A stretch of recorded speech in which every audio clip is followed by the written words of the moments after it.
How we doing, guys? Welcome back. Okay, so this module we will be looking at the role of nutrition in emotional eating.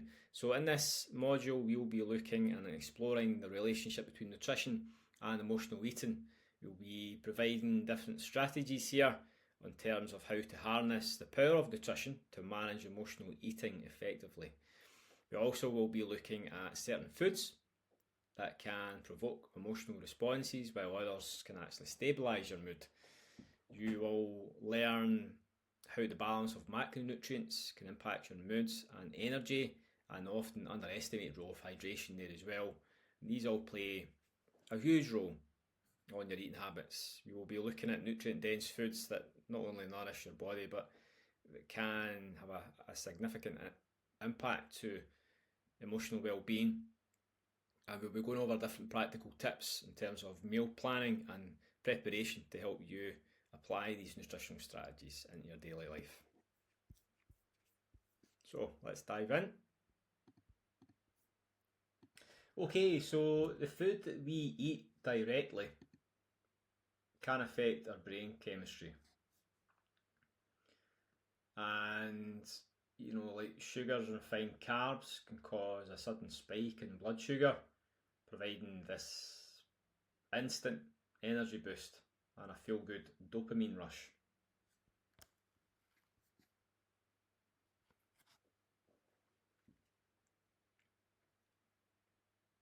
There we go.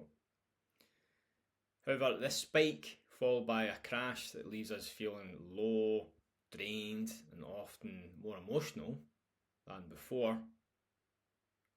In contrast, balanced meals rich in proteins, complex carbs, healthy fats provide you with sustained energy and help regulate our moods.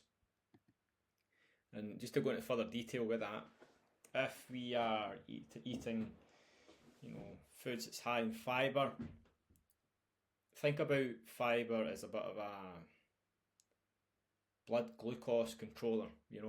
It helps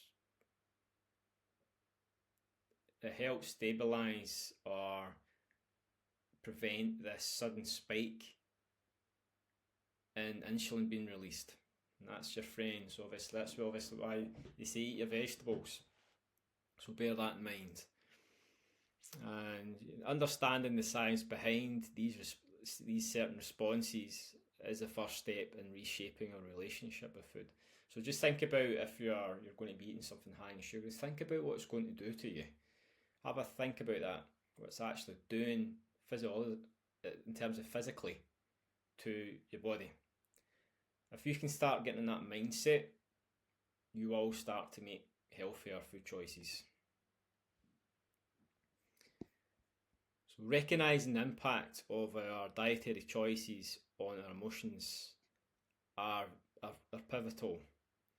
And instead of viewing food merely as a source of comfort, we can start to see it as a tool to managing our emotional health. This is a light bulb that should be going in your head if if there is comfort eating going on there. Think about the food that you're eating and what's actually going to do to your body. The question that you need to ask is it going to benefit me, or is it going to cause a sudden insulin spike? Now, as soon as you start registering these thoughts when you are eating food, you are on to a winner. It's a very, very strong mindset to get into.